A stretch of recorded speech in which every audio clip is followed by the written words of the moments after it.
घूसखोर पंडित जिसपे इतना बड़ा बवाल हुआ और खासकर मनोज बाजपेयी को टारगेट किया गया। एक एक्टर अपना किरदार निभाता है, तो इनसी मूवी से जुड़े बहुत सारे सवाल हैं, जो सवाल के आज जवाब संजय शर्मा देंगे, 4 पीएम के संपादक। और हम उनसे सवाल करके इस पूरे विषय पे जानेंगे कि क्यों उनको इतना ज्यादा इस फिल्म के नाम को लेकर घूसखोर पंडित, इससे भी पहले ठाकुर और पंडित को लेकर इतनी सारी फिल्में बनी है, पर अब हिंदू और मुस्लिम की राजनीति क्यों हो रही है, और क्यों एक एक्टर को जो कि मनोज बाजपेयी इतने कमाल के एक्टर हैं, उनको क्यों टारगेट किया जा रहा है। तो ये सारी बातें आप करेंगे संजय शर्मा जी के साथ। तो सर, सबसे पहला मेरा सवाल यही है कि घूसखोर पंडित को लेकर जो बवाल मचा हुआ है, इस बवाल में मनोज बाजपेयी को सबसे ज्यादा घसीटा जा रहा है, जबकि एक जो एक्टर होता है वो सिर्फ किरदार निभाता है, उसका जो काम होता है वो करता है। तो उनको इस चीज में इतना ज्यादा, बल्कि उन्होंने माफी भी मांग ली, सफाई भी दे दी, चीजें भी कर ली, पर उनको इस चीज के लिए इतना ज्यादा क्यों घसीटा जा रहा है? इसी देखो, मैं मानता हूं कि बॉलीवुड में जो सबसे बेहतरीन इंसान हैं उसमें एक मनोज बाजपेयी है। मैं एक्टर की बात नहीं कर रहा। एक्टर तो इतने बेहतरीन हैं कि उनको पद्मश्री मिला ही इसलिए कि वो एक बहुत बेहतरीन एक्टर है, लेकिन उससे भी ज्यादा वो एक अच्छे इंसान हैं। और मनोज बाजपेयी जिस किरदार को जीते हैं उसमें वो कितनी जान डाल देते हैं, किसी से अछूता नहीं है। मैं बड़ा हैरान हूं कि फिल्म इंडस्ट्री की जो अभिव्यक्ति की आज़ादी है उसको किस तरह संकुचित किया जा रहा है, किस तरह छीना जा रहा है। पहले भी एक बार पोंगा पंडित बनी थी, तब किसी ने विरोध नहीं किया था। आप हाँ पहले जी। की पिक्चर उठा के देख लीजिए थी, हर पिक्चर में जो विलेन होता था उसको ठाकुर कहते थे। हाँ वो सर, ठाकुर शोले में साहब आए। ठाकुर। हाँ सर, शोले जब में ठाकुर। हम्म। शोले में ठाकुर, मतलब जहां भी ठाकुर आया तो वहां पे ठाकुर का चित्रण ही ऐसा होता था कि ठाकुर मान लो विलेन टाइप। अधिकांश अधिकांश पिक्चरों में विलेन टाइप का होता था। तो आप हम्म। उस समय में तो किसी ठाकुर ने विरोध किया नहीं, पोंगा पंडित आई तो विरोध किया नहीं। दरअसल हम्म। इसके पीछे राजनीति और खासतौर से उत्तर प्रदेश में राजनीति बहुत ज्यादा है। पिछले दिनों जब यूजीसी का विवाद हुआ तो बीजेपी हम्म। का जो कोर वोट बैंक था, खासतौर से ब्राह्मण ठाकुर, वो सड़कों पे आ गया और ब्राह्मण तो हाँ। बहुत ज्यादा नाराज था। तो मुझे हम्म। लगता है कि इस मूवी पर जो एफआईआर हुई और बार बार मीडिया में ये कहलवाया जा रहा है, यह मुख्यमंत्री के निर्देश पर हुई। ये मैं पहली एफआईआर देख रहा हूं जिसमें टीवी चैनल कह रहे हैं कि मुख्यमंत्री के निर्देश पर हुई। इंस्पेक्टर हजरतगंज ने खुद एफआईआर कराई। बार बार हाँ। ये कहना कि मुख्यमंत्री के निर्देश पर हुई, इसका मतलब है कि इस पिक्चर को राजनीति के विवादों में लाया जा रहा है, घसीटे। खासतौर से इसलिए कि ब्राह्मण समुदाय में संदेश दिया जा सके।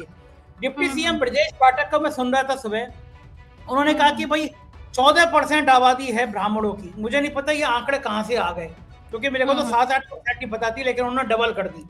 करना भी चाहिए, वो भारतीय जनता पार्टी के ब्राह्मण चेहरा हैं और ब्राह्मण विधायकों का भोज हुआ था पिछले दिनों में। प्रदेश अध्यक्ष ने आपत्ति कर दी थी कि भाई इस तरह विधायक जो है जाति की राजनीति करेंगे तो उसमें स्वीकार नहीं है। इसका बड़ा विरोध हुआ था, ब्राह्मणों ने कई जगह पुतले वुतले भी फूके थे। तो मुझे लग रहा है इस पिक्चर के बहाने ब्राह्मण जाति को लुभाने की कोशिश है। एक करेक्टर है, उसका जो करेक्टर है उस करेक्टर का नाम है। पिक्चर ब्राह्मणों के खिलाफ है या नहीं है अभी देखा ही नहीं है आपने। और मुझे नहीं लगता किसी जाति विशेष के खिलाफ इस तरह की कोई पिक्चर बनाएगा। जाने माने डायरेक्टर रहे हैं वो, जाने माने प्रोड्यूसर हैं वो, मनोज बाजपेयी जैसा बढ़िया बेहतरीन किरदार है। तो इस पिक्चर को राजनीति में घसीटने की एक कोशिश है। मुझे लगता है कि ये कामयाब नहीं होगी। मनोज बाजपेयी ने खेद व्यक्त किया है और ये उनके बड़प्पन को दिखाता है। उन्होंने कहा कि अगर मेरी बातों से किसी को, किसी समुदाय को, किसी जाति को अगर आहत हुई है तो मैं इसके लिए खेद व्यक्त करता हूँ। एक बड़े आदमी से, एक अच्छे भावुक इंसान से और क्या अपेक्षा करेंगे। लेकिन इस तरह राजनीति में घसीटना पिक्चर को, टीजर को, ये पिछले दिनों से बॉलीवुड पर लगातार अटैक कर रहे हैं। और मुझे लगता है ये जो अभिव्यक्ति की आजादी है ये उसमें सीधा सीधा हमला है। आप एक तरफ इतनी ज्यादा हिंसक पिक्चरें जो जानबूझ के एक विशेष को बनाई जाती हैं टारगेट करने के लिए, आप उन पे कुछ नहीं कहते और इसको टूल दे रहे हैं, इसको हवा दे रहे हैं। और ब्राह्मण, मैं तो खुद ब्राह्मण हुई थी, क्या ब्राह्मण अब इतने संकुचित हो गए हैं कि एक नाम पे वो भड़क जाएंगे, उनकी भावनाएं आहत हो जाएंगी। ब्राह्मण एक उदार जाति का नाम है। मुझे नहीं लगता कि ब्राह्मण अब इतने संकीर्ण सोच के हैं कि वो इतनी छोटी सी बातें भड़क जाएंगे। हो सकता है कि कुछ ब्राह्मणों ने मुझे भी मैसेज किए, मैंने सुबह मैं मनोज बाजपेयी जी का ट्वीट किया था, मैं उनसे मिला था, घंटों बातचीत की, मुझे बहुत बेहतरीन इंसान लगे। तो मैंने ट्वीट किया तो मुझे भी कुछ अपशब्द आए लिखकर कि तुम कैसे ब्राह्मण हो, तुम क्या। मैंने कहा मैं ऐसे ही ब्राह्मण हूँ जो गलत बात का विरोध करता है। मेरे सर ब्राह्मण वो होने का टाइटल को लेकर इतना ज्यादा किसी ब्राह्मण हो, क्षत्रिय हो, दलित हो, पिछड़ा से क्या मतलब। इंसान को पहले इंसान होना चाहिए ना, ये जाति धर्म तो बाद में आते हैं।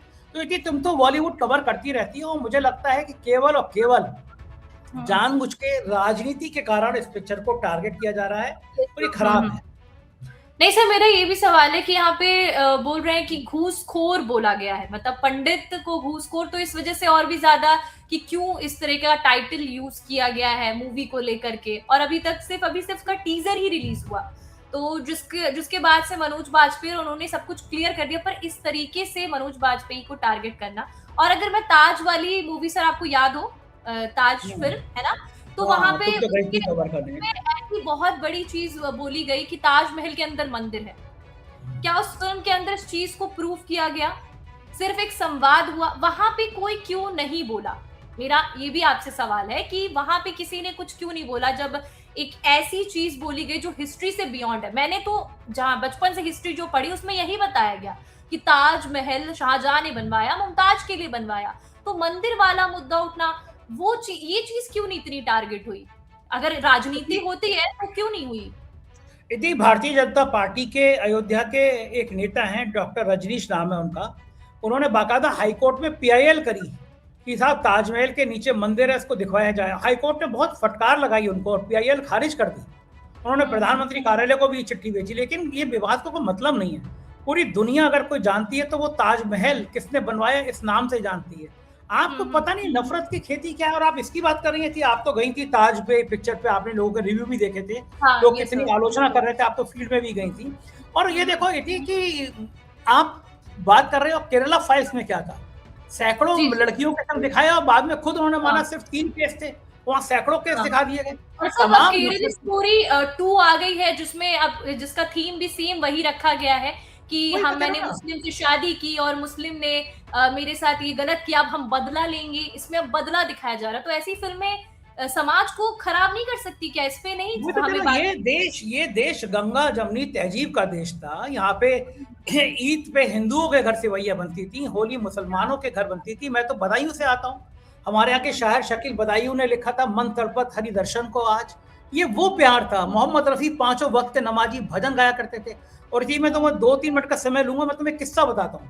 कमाल अमरोही ने मीना कुमारी से शादी करी और मीना कुमारी अमरोहा में आई। उनका एक बेटा था, उसकी पहली पत्नी से बेटा था। तो मीना कुमारी को लगा कि इसको कुरान पढ़ानी चाहिए। तो कुरान पढ़ाने के लिए ढूंढा गया कि कौन कुरान पढ़ा सकता है बेहतरीन अमरोहा में। इतनी जो नाम निकल के आया वो ब्राह्मण थे, पंडित जी थे। सोचो कुरान पढ़ाने के लिए सबसे बड़ा नाम पंडित जी का। पंडित जी बुलाए गए। मीना कुमारी ने कहा कि पंडित जी मैं चाहती हूँ कि मेरे बेटे को कुरान पढ़ा दो। बोले बहू इससे अच्छा क्या है, मैं कल से शुरू कर देता हूँ। अब मीना कुमारी ने संकुचाते हुए पूछा फीस कितनी। तो जो पंडित जी ने जवाब दिया वो ब्राह्मणों के लिए गौरव का विषय होना चाहिए, यही परंपरा थी देश की। पंडित जी ने कहा बहू कुरान पढ़ाने की फीस कैसी, जब कभी उर्दू पढ़ाएंगे तो ले लेंगे। ये रवायत रही है इस देश की, ये गंगा जमनी तहजीब की तस्वीर रही है इस देश की। आप उसको नफरत में, आप उसको जातियों में उबाल रहे हो। भाई पोंगा पंडित आई थी तो ब्राह्मण समुदाय का खून नहीं खोला, अभी ब्राह्मण समुदाय का खून क्यों खोलना है? तब मुख्यमंत्री जी के किसी मुख्यमंत्री के निर्देश पे एफआईआर नहीं हुई। एक पिक्चर के टीजर पर मुख्यमंत्री के निर्देश पर एफआईआर हो रही है, इसका मतलब है इसमें राजनीति का तड़का लगाया जा रहा है। और ये तड़का जो है ना, ये सबको समझ आ रहा है कि राजनीति का तड़का है। मुझे लगता है कि एकदम इस एफआईआर को खारिज किया जाना चाहिए, खराब है ये। और ब्राह्मण समुदाय को भी समझ में आना चाहिए, किसी के हाथ का हथियार ना बने, औजार ना बने। तमाम और तो आप एक तरीके से कहना चाहते हैं कि बिना बात या फिर बिना फिल्म को देखे, है ना, हमें उसे पहले से उसकी टीजर और टाइटल को लेकर नहीं, क्योंकि कहानी देख के पता चलती है। और जो अगर हम थिएटर कहते हैं ना, समाज का आईना है, अगर हम देखेंगे ही नहीं। और पहली बात तो एक जो मनोज बाजपेयी किरदार निभा रहे हैं, उनका काम तो है कि उस चीज को निभाना, दिखाना, चीजें करना। तो इस तरीके से टारगेट करना उनको सही नहीं है, जो कि एफआईआर हुई है। और घूसखोर पंडित वर्ड को लेकर तो ऐसी तो बहुत सारी मूवीज बनी है, जैसे आपने भी अभी जिक्र किया। मैंने अरे इतनी, और आप छोड़ो समुदाय या किसी फोर्स के लिए वर्दी वाला गुंडा, वेद प्रकाश शर्मा का बड़ा चर्चित उपन्यास मैंने 2 बार पढ़ा। तो क्या आप ये मान लोगे कि सारे वर्दी वाले गुंडे हैं? देश के लिए जान जाने कितने वर्दी वालों ने दिए। लेकिन ये एक कथा चक्र है और ये फिल्में बहुत बहुत बड़ी समस्याओं पे बनी हैं। इसको केवल एक घूसखोर पंडित, एक उसका नाम है, कैरेक्टर का नाम है, उस नाम को लेकर ब्राह्मणों को इस तरह उकसाना। और आप जाके ब्राह्मण समुदाय में बात कर लीजिए, 99% ब्राह्मण ये कहेंगे उनको कोई समस्या नहीं है। ये जो राजनीति करते हैं ना ये लोग, जो सड़कों पे आ रहे हैं, विरोध कर रहे हैं तमाम मुद्दों पर, जब शंकराचार्य के शिष्यों को पीटा गया, उनकी चोटी पकड़ के मारा गया, शंकराचार्य से सर्टिफिकेट मांगा गया, वो अफसर तो आज तक सस्पेंड हुए नहीं, उन अफसरों पर तो FIR हुई नहीं, तब ब्राह्मण समुदाय कहाँ था? और एक फिल्म बहुत बड़ा छोटे छोटे शंकराचार्य के शिष्यों को चोटी पकड़ के खींच रहे हैं, तब ब्राह्मणों का खून नहीं खोला। जो आज एक पिक्चर के टाइटल पर सड़क पर आकर आंदोलन कर रहे हैं, शंकराचार्य के शिष्यों के ऊपर बाल खींचे जाने पर आंदोलन करते, तब ब्राह्मण समुदाय का खून खोला जाना चाहिए था। तो इससे साफ है कि इस पिक्चर को केवल टारगेट किया जा रहा है। हालांकि नेटफ्लिक्स ने एक अच्छा कदम किया, सारे सोशल मीडिया से वो हटा दिए, नेटफ्लिक्स को करना नहीं चाहिए कि प्रमोशनल कंटेंट डाल दिया। मनोज बाजपेयी ने खेद व्यक्त कर दिया, एक अच्छे अभिनेता से यही उम्मीद की जा सकती है। और मेरा विनम्र अनुरोध जो है ब्राह्मण समुदाय से, खासतौर से राजनीति में मत पड़िए। एक करेक्टर का नाम है, आपने विरोध कर दिया, इस प्रकरण को खत्म करिए। एक अच्छे कलाकारों को अभिव्यक्ति की आजादी का मौका दीजिए। ये हिंदुस्तान फिल्मों से बहुत कुछ सीखा है, तो ऐसा मत करिए आप उसको फिर से खराब रूप कर दें। फिल्मों को फिल्मों तक रहने दीजिए, उसको राजनीति का अखाड़ा ना बनाएं। नहीं सर, ऐसा इस टाइम पे बहुत ज्यादा नहीं हो रहा है कि मतलब कि हिंदू मुस्लिम वाली चीजें बहुत ज्यादा बढ़ चुकी है और ये फिल्मों तक पहुंच रही है, जहां तक अब हर एक एक्टर के लिए ये एक फाउंडेशन भी है कि अगर वो बहुत खराब है ये। अब वो जो कोई एक्टर सोचेगा, जब इतना घूसखोर पंडित शब्द पे इतना बवाल हुआ है, तो अगर अब कोई एक्टर करना चाहेगा एक्टिंग, तो पहले तो वो टाइटल को देखेगा, ठीक है, टाइटल के बाद वो कंपनी में जाएगा, तो फाउंडेशन नहीं हो जाएगी। खराब है ये, बिल्कुल बिल्कुल नहीं होना चाहिए था और बहुत खराब रूपे थी। बॉलीवुड के लिए बहुत दुखदायी दिन है आज का। जी जी सर, और खासकर मनोज बाजपेयी जो फैमिली मैन कोई नहीं भूल सकता, सत्या अलीगढ़ बड़ी सत्या का, नहीं भूल सकता। सत्या देखो आपने एक्टिंग है, क्या एक्टिंग उस आदमी की, उसके वो साहब, वो आदमी भी उतने अच्छा, मैं फिर कह रहा हूँ कि वो आदमी भी बहुत विनम्र है आदमी है, फैमिली मैन जो जिसका इंतजार कहते हैं ना कि किस तरीके से उन्होंने कैरेक्टर को निभाया है, कि अगर वो करते हैं एक्टिंग तो मतलब कि इंसान नजरें नहीं हटा पाता। तो उन पे एक तरीके से सवाल करना, उनको लेकर के सोशल मीडिया पे ट्रोल करना, तो कहीं ना कहीं ज्यादा एक कलाकार के एक उसकी पूरी जिंदगी पे सवाल है, उसके काम पे सवाल है कि इतना वो उन्होंने क्या स्क्रिप्ट देखी नहीं होगी। वो बहुत ही ऐसे इंसान है, आपको मिले भी हैं सर, ठीक है, बहुत संवेदनशील इंसान है, उनके दिमाग में भी नहीं आया होगा कि एक कैरेक्टर के नाम को लेकर कोई इतना विवाद कर सकता है। क्योंकि जो अच्छे अभिनेता होते हैं उनको समझ में नहीं आती है राजनीति, उनको ये समझ में नहीं आती कि हर चीज की राजनीति होने लगी। वो अभिनेता हैं, जिंदगी जीते हैं, आराम से पात्र में पूरा जीवन समर्पित करते हैं, तब एक्टिंग करते हैं। बहुत खराब है, ये नहीं होना चाहिए, बहुत खराब है। जी सर, तो सर यही तो ये सवाल तो था ही इस मूवी से जुड़ा मेरा, ठीक है। तो और भी मेरे ऐसे सवाल है कि जैसे मनोज बाजपेयी हैं एज अ कैरेक्टर अगर मैं देखूं तो वो इतने अच्छे से मतलब फिल्में करते हैं, कोई भी कहानी उन्होंने पहले से पढ़ी हो, तो इस चीज को लेकर इतना बवाल होना सही नहीं। जैसे आपने भी बताया कि राजनीति, अब जब राजनीति जहाँ पे घुस जाती है वो चीज तो आप बहुत अच्छे से जानते हैं कि कैसे वो चीज खत्म हो जाती है। तो आपको क्या लगता है कि अब जो इसके प्रोड्यूसर है, डायरेक्टर है जो, तो क्या वो नाम बदलेंगे या फिर उसको ऐसे ही रखना चाहिए और लोगों को खासकर मुझे लगता है कि विवाद खत्म करेंगे, नाम बदलेंगे वो, क्योंकि वो बेवजह वे खुद भी विवादों में नहीं आना चाहते। जिस तरह सोशल मीडिया से हटाया गया तो शायद नाम बदल जाएगा।